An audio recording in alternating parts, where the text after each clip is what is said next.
하나님의 말씀 시편 12편입니다. 시편 12편 1절부터 8절 말씀입니다. 구약 810면에 있습니다. 시편 12편 1절부터 8절입니다.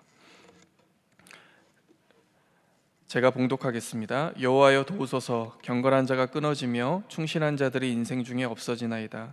그들이 이웃에게 각기 거짓을 말하며 아첨하는 입술과 두 마음으로 말하는도다. 여호와께서 모든 아첨하는 입술과 자랑하는 혀를 끊으시리니 그들이 말하기를 우리의 혀가 이기리라. 우리 입술은 우리 것이니 우리를 주관할 자 누구리요 함이로다. 여호와의 말씀에 가련한 자들의 눌림과 궁핍한 자들의 탄식으로 말미암아 내가 이제 일어나 그가 원하는 안전한 지대에 두리라 하시도다. 여호와의 말씀은 순결하며 흑도가니에 7번 단련한 은 같도다. 여호와여 그들을 지키사 이 세대로부터 영원까지 보존하시리라. 비열함이 인생 중에 높임을 받는 때에 악인들이 곳곳에서 날뛰는도다. 아멘. 네, 오늘은 여호와의 순결한 말씀이라는 제목으로 함께 말씀을 나누겠습니다. 이 시편 12편은 시인이 하나님 앞에 어려움을 탄식하는 내용입니다. 어떠한 어려움인지는 정확하게 나와 있지는 않지만 현재 시인이 이 현실을 바라보는 이 태도가 굉장히 암담하고 이 현실을 바라보면서 낙담하고 있는 모습을 볼 수가 있습니다. 경건하고 성실한 자들은 사라지는 것 같고 또 하나님은 악에 대해서 침묵하시는 것만 같은, 그래서 악인들이 득세하는 이 현실을 바라보고 있는 시인의 모습을 볼 수 있습니다. 한번 우리가 1절부터 차례대로 살펴보도록 하겠습니다. 먼저 1절을 보시면 여호와여 도우소서. 경건한 자가 끊어지며 충실한 자들이 인생 중에 없어지나이다. 시인이 무엇이라고 탄식합니까? 하나님 도와주십시오. 인생 중에서 충실하고 성실하고 경건한 자가 끊어지고 악인들이 득세하고 있습니다. 이렇게 이야기를 합니다.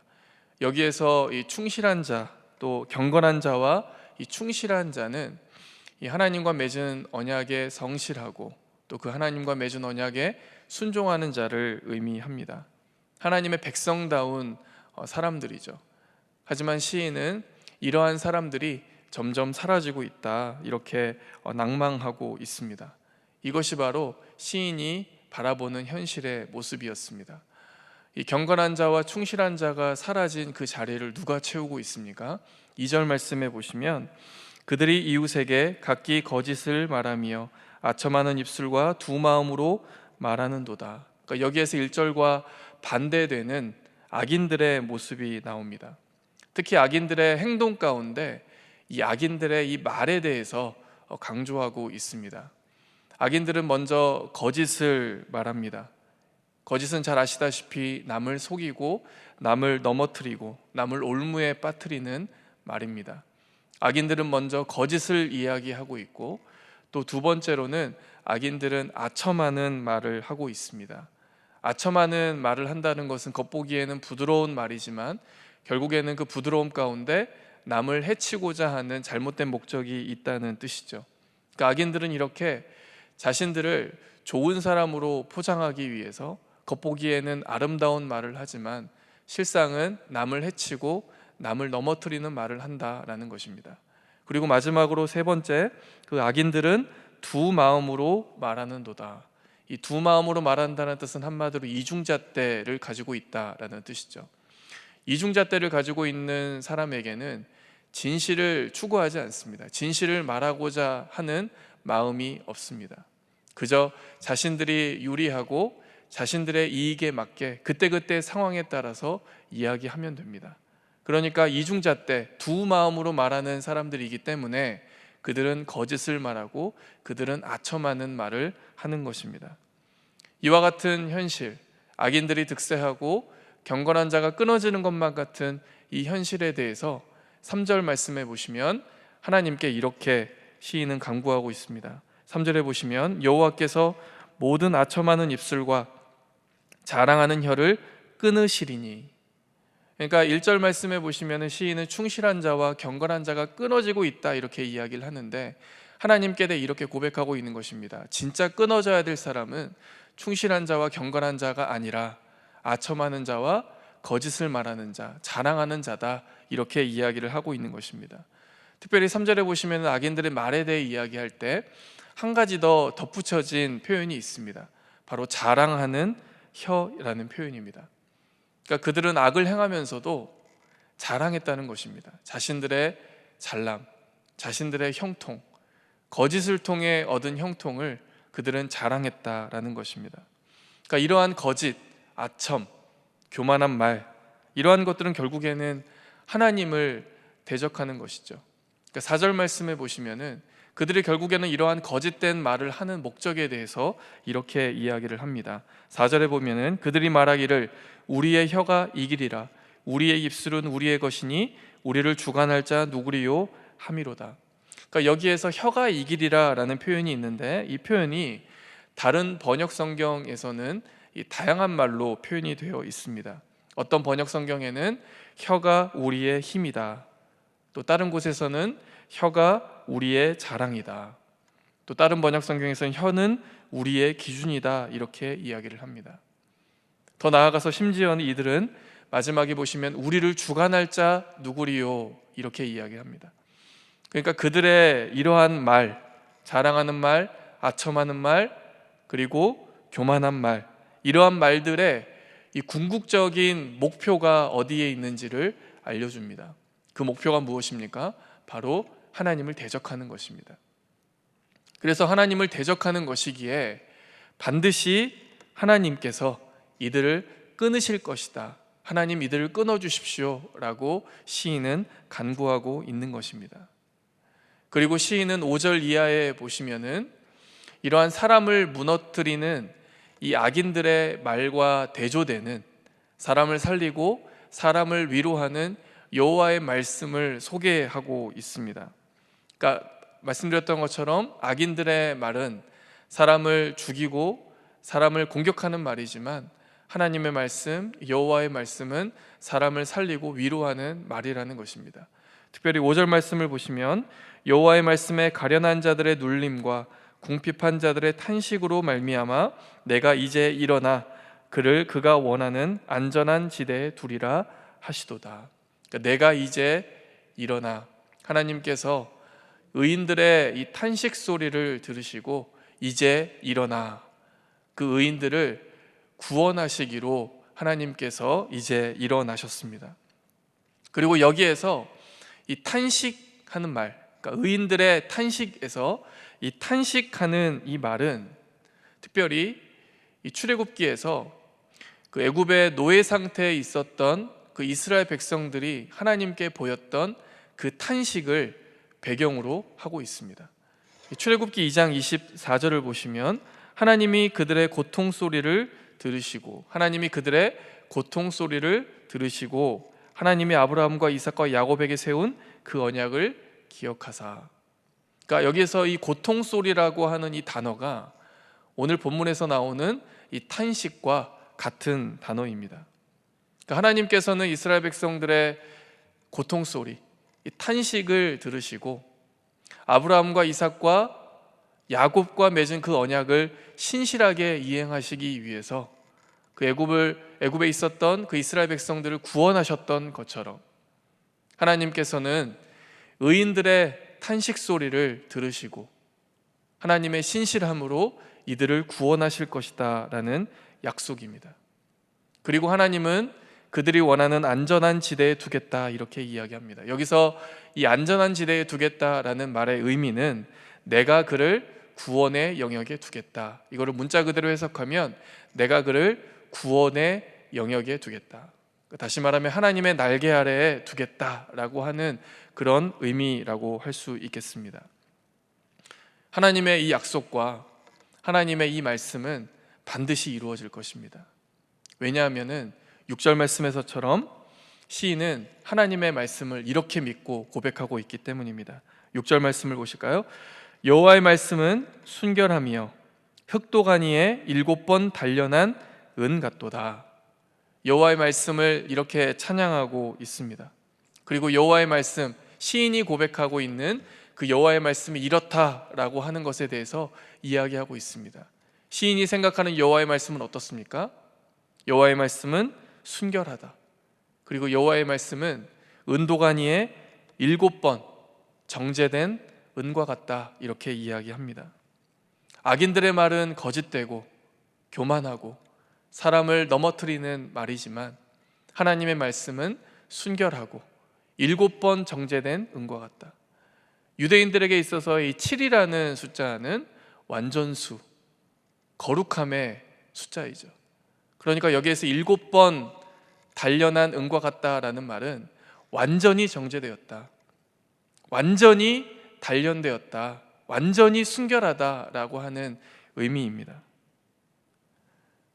은이 도가니에서 정제되는 과정을 통해서 그 속에 있는 모든 불순물과 찌꺼기가 다 걸러지듯이 하나님의 말씀은 바로 그러한 정제된 은과 같이 불순물과 찌꺼기가 끼어있지 않다. 악인들의 말 속에는 온갖 불순물과 찌꺼기가 끼어있을지 모르겠지만 하나님의 말씀은 그럴 수 없다. 하나님의 말씀은 정제된 은과 같다라고 이렇게 고백을 하고 있는 것입니다. 여기에서 저는 이 시인의 고백을 들으면서 이 시인의 어떤 그 의지와 이 결단을 느끼게 되는 것 같습니다. 시인은 분명히 지금 상태는 악인들의 말에 의해서 많은 상처를 받은 상태입니다. 많이 낙담한 상태입니다. 하지만 시인은 다시 하나님을 붙들려고 합니다. 정제되지 않는 불순물과 찌꺼기와 같은 그 악인들의 말에 상처받은 자신을 정제된 은과 같은 하나님의 말씀 위에 세우고자 합니다. 다시 하나님의 말씀을 붙들고자 하는 것입니다. 우리는 연약한 인간이기 때문에 이런저런 사람의 말들이 두렵고 그러한 사람의 말들에 의해서 우리는 흔들릴 수밖에 없습니다. 낙담할 수밖에 없습니다. 시인도 분명히 그러했을 것입니다. 하지만 시인은 그 단계를 넘어섭니다. 불안한 마음도 있고 두려운 마음도 있고 악인들의 말에 의해서 상처받은 모습도 있지만 그 단계를 넘어서서 나를 위로하시고 나를 일으켜 세워주시는 그 정제된 하나님의 말씀 위에 자신을 세우고자 합니다. 믿음의 의지입니다. 믿음의 결단입니다. 우리가 살아가면서 사람들의 말을 무시할 수는 없죠. 안 들으려고 해도 결국에 들리다 보면은 상처받고 흔들리고 마음이 거기에 쏠릴 수밖에 없지만 우리가 시인의 고백을 통해서 한 가지 배울 것은 그래도 나는 하나님을 믿고 따르는 하나님의 언약을 믿고 따르는 자로서 사람들의 말이 나에게 영향을 주는 것보다 하나님의 말씀이 나에게 더 영향력을 줄 수 있다. 하나님의 말씀에 더 많은 영향을 받고자 하는 이 시인의 애씀을 느낄 수 있는 것 같습니다. 우리 시인의 마지막 고백을 보도록 하겠습니다. 7절 말씀을 보시면 여호와여 그들을 지키사 이 세대로부터 영원까지 보존하시리이다. 그러니까 하나님께서는 의인들을 잠시 일시적으로 보호하시는 것이 아니라 영원까지 보존하실 것이다 라고 고백을 합니다. 여기에서 나오는 이 세대는 어떤 세대를 의미하겠습니까? 1절 말씀에 봤던 것처럼 경건한 자가 끊어지고 충실한 자가 끊어지는, 없어지는 그 세대, 즉 악에 의해서 핍박받는 세대를 의미하겠죠. 하나님께서는 다 보고 계신다. 핍박받는 그 의인들의 모습을 다 보고 계신다. 즉 하나님의 뜻대로 살기 위해서 오히려 하나님의 뜻대로 살았기 때문에 손해받고 고통당하는 그들의 원한과 그들의 아픔을 하나님께서 다 보존하시고 지켜주실 것이다 라고 이렇게 이야기를 하고 있는 것입니다. 여기에서 우리는 영원히 지키시겠다라고 하는 이 하나님의 약속은 하나님의 은혜이자 동시에 하나님을 믿고 따르는 성도의 책임과 사명이라는 것도 우리가 꼭 기억을 해야 됩니다. 하나님께서 함께 하시겠다고 우리에게 약속하셨습니다. 그 약속은 반드시 지켜질 것입니다. 왜냐하면 하나님의 그 약속의 말씀은 7번 완전히 정제된 불순물과 찌꺼기가 없는 하나님의 약속이기 때문입니다. 동시에 그 하나님의 약속을 믿고 따르는 우리는 끝까지 하나님을 믿고 따르고 의지하는 책임, 그 사명이 우리에게 주어져 있습니다. 불순물과 찌꺼기가 없는 하나님의 말씀을 믿고 있다면 우리의 믿음 또한 정제된 믿음이 되어야 한다는 사실입니다. 그리고 마지막 8절을 보시면 시인이 1절에서 이야기했던 그 암담한 현실에 대해서 다시 한번 이렇게 이야기합니다. 8절 말씀 보시면 비열함이 인생 중에 높임을 받는 때 악인들이 곳곳에서 날뛰는도다. 그러니까 비열한 사람이 사람들 중에서 높임을 받고 악이 만연했다, 이렇게 이야기를 합니다.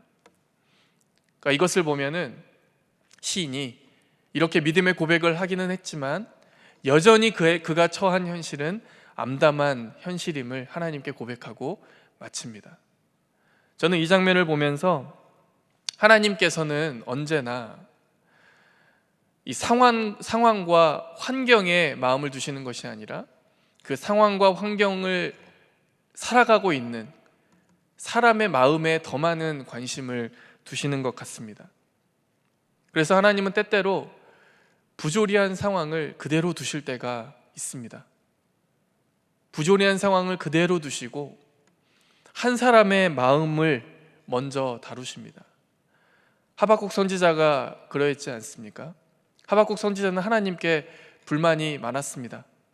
하나님을 거역하는 저 권력자들이 더 형통하는 것만 같은 이 세대를 바라보면서 더 암담해했고 하나님께 불만을 가졌습니다. 하지만 하나님께서 하박국 선지자의 마음을 다루시고 결국에는 하박국의 그 입술의 고백 가운데 어떠한 고백이 흘러나오게 만드십니까? 오직 의인은 믿음으로 말미암아 살리라. 현실은 바뀐 것이 없습니다. 여전히 악인들은 득세하고 하나님을 떠난 권력자들이 형통하는 것만 같은 세상을 여전히 바라보고 있지만 하나님께서는 하박국 선지자의 그 입술에 이러한 고백을 입히십니다. 오직 의인은 믿음으로 말미암아 살리라. 무화과 나뭇잎이 마르고 포도에 열매가 없지만 나는 열매 때문에 기뻐하는 것이 아니라 나무 때문에 기뻐하는 것이 아니라 오직 여호와로 인해 기뻐하겠다. 상황과 환경은 여전히 암담하지만 하나님께서는 한 사람의 마음을 먼저 다루십니다. 시인의 고백과 같이 하나님의 말씀에 먼저 눈이 열어지게 하는 것입니다. 암담한 현실은 그대로 있지만 시인은 하나님의 말씀에 눈이 열어집니다. 그 하나님의 말씀은 불순물과 찌꺼기가 다 걸러진 7번 정제된 은과 같은 순결한 말씀이다 라는 그 고백을 시인의 입술에 입혀주시는 것입니다. 하나님은 상황을 먼저 변화시키시지 않고 사람의 마음을 먼저 변화시키십니다. 사랑하는 성도 여러분, 우리 성도님들을 둘러싼 많은 상황들이 있습니다. 그 상황이 어려운 상황일 수도 있고 기분 좋은 상황일 수 있습니다. 하지만 우리는 그 상황이 좋은 상황이든 좋지 않은 상황이든 우리는 그 상황에 시선을 두지 않고 하나님께 시선을 두어야 합니다. 왜냐하면 상황은 일시적이지만 하나님의 말씀은 영원하기 때문입니다. 푸른 마르고 꽃은 시드나 주의 말씀은 영원하다. 이사야의 고백이지 않습니까? 우리가 붙들어야 될 것은 풀과 같은 일시적인 상황이 아니라 영원한 하나님의 말씀입니다. 오늘 하루를 살아가시는 가운데 오늘도 상황이 아니라 하나님의 말씀을 붙드는 우리 성도 여러분들의 삶이 되시기를 축복합니다. 하나님의 말씀은 순결합니다. 하나님의 말씀은 정제된 은과 같습니다. 그 하나님의 말씀을 붙들고 오늘도 승리하며 살아가시는 우리 성도님들 삶이 되시기를 주님의 이름으로 축복합니다. 이 시간 다 함께 기도하겠습니다. 오늘은 수요일입니다. 특별히 오늘은 내일 기도 제목과 같이 우리 다음 세대들 위해 기도하도록 하겠습니다. 영아부부터 우리 고등부, 사랑부에 이르기까지 우리 모든 다음 세대들이 하나님의 말씀 위에 자라나는 세대가 되게 하시고, 특별히 코로나로 인하여서 수개월째 우리 예배를 드리지 못하고 있는 상황입니다. 하나님 불쌍히 여기셔서 하루속히 우리 다음 세대들이 예배 드릴 수 있는 모든 환경이 열릴 수 있게 해달라고, 또 영상으로 예배드리는 가운데 우리 아이들 믿음 잃지 않도록 하나님께서 붙들어 달라고 이 시간 우리 다음 세대들과 또 우리 각자 가지고 계신 우리 개인의 기도 제목을 놓고 다 함께 우리 한 목소리로 기도하도록 하겠습니다.